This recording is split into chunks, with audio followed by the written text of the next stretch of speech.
মহানন্দাদি বলবেন। মহানন্দাদি বলছেন আগুন নিয়ে খেলা করবেন না। মমতা বন্দ্যোপাধ্যায় বলছেন দেশ ভাগ হয়ে গেলে আর ঐক্যবদ্ধ হবে না। মহানন্দাদি বলুন। দেখুন, ধর্ম 21st সেঞ্চুরিতে রাজনীতির ময়দানে প্রধান বিষয় হয়ে উঠেছে। এটা কিন্তু মানে সব থেকে দুর্ভাগ্যের বিষয়। ভারতবর্ষে এখনো অনেক সমস্যা রয়েছে, মুদ্রাস্ফীতি, বেকারত্ব, শিল্পের অভাব।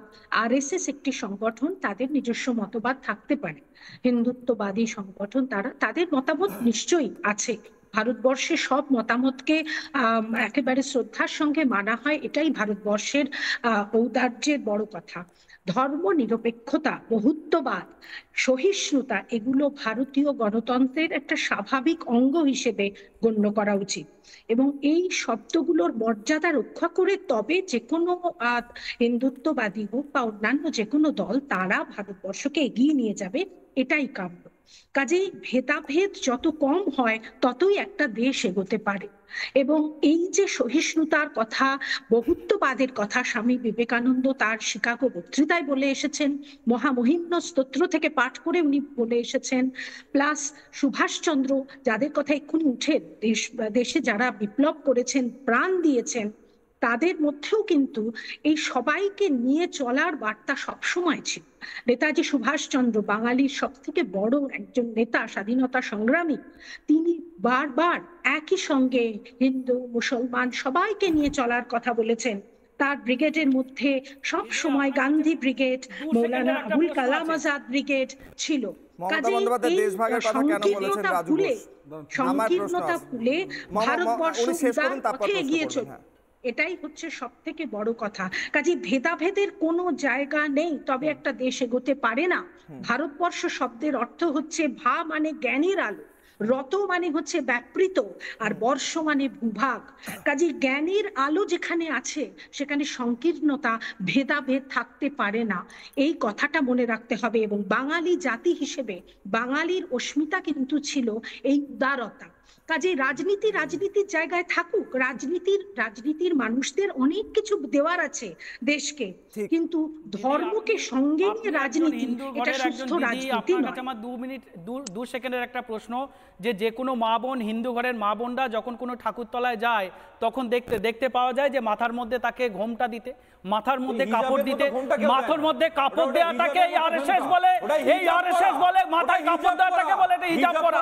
মাথায় কাপড় দেওয়াটাকে বলে এটা মাছ। হিজাব আর ঘোমটা দেখতে পাচ্ছ না, ভালো করে দেখুন আগে। অর্থাৎ মাথায় কাপড় দিয়ে মহিলারা ঠাকুরতলায় হিজাব আর ঘোমটার মধ্যে পার্থক্য বলে যায়। আমি হিজাব ঘোমটা সব ছেড়ে দেব। আমার একটাই প্রশ্ন, আমি সুদীপ্ত বাবুর কাছে যাব। আমার একটাই প্রশ্ন, মমতা বন্দ্যোপাধ্যায় পুজোর অনুষ্ঠানে স্টেজ থেকে বলেছেন দেশ ভাগ হয়ে গেলে আর ঐক্যবদ্ধ হবে না, আগুন নিয়ে খেলবেন না। তোষণ করতে করতে করতে করতে তোষণ এমন জায়গায় পৌঁছেছে, আসছি স্যার, তোষণ এমন জায়গায় পৌঁছেছে এবার মমতা বন্দ্যোপাধ্যায় দেশ ভাগের হুমকি দিচ্ছেন। আমার কোশ্চেন এটা, আমি বলছি না মমতা বন্দ্যোপাধ্যায় দিচ্ছেন, আমি প্রশ্ন করছি আপনাদের কাছে। প্রিয় দর্শকগণ, কিশলয়ের অগ্নিবাণ 6টার সময় সারা বাংলায় সবচেয়ে বেশি মানুষ দেখেন 1 নম্বর শো। আমার সেই দর্শকদের কাছে বিনীত প্রশ্ন, মমতা বন্দ্যোপাধ্যায় স্টেজ থেকে বলছেন দেশ ভাগ হয়ে গেলে আর কিন্তু হবে না ঐক্যবদ্ধ, আপনারা আগুন নিয়ে খেলবেন না, এটা হুমকি কিনা? সুদীপ্ত দা হাত তুলছেন। না সবাই প্রথমে আরে একটু বলি ভাই, বলি এক মিনিট প্রত্যেকের কাছে যাবো। সুদীপ্ত দা, দিদি আপনি যে বললেন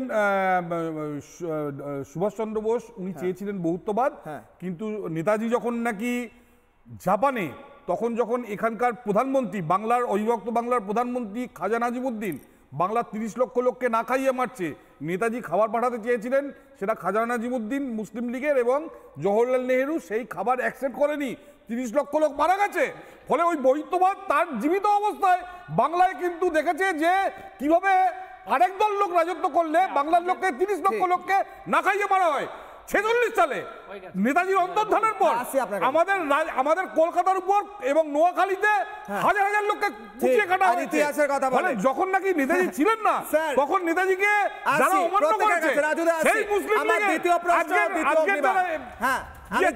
নানা ধরনের কন্টেন্ট দেখার জন্য লাইক করুন, শেয়ার করুন আমাদের ফেসবুক পেজ, সাবস্ক্রাইব করুন আমাদের ইউটিউব চ্যানেল।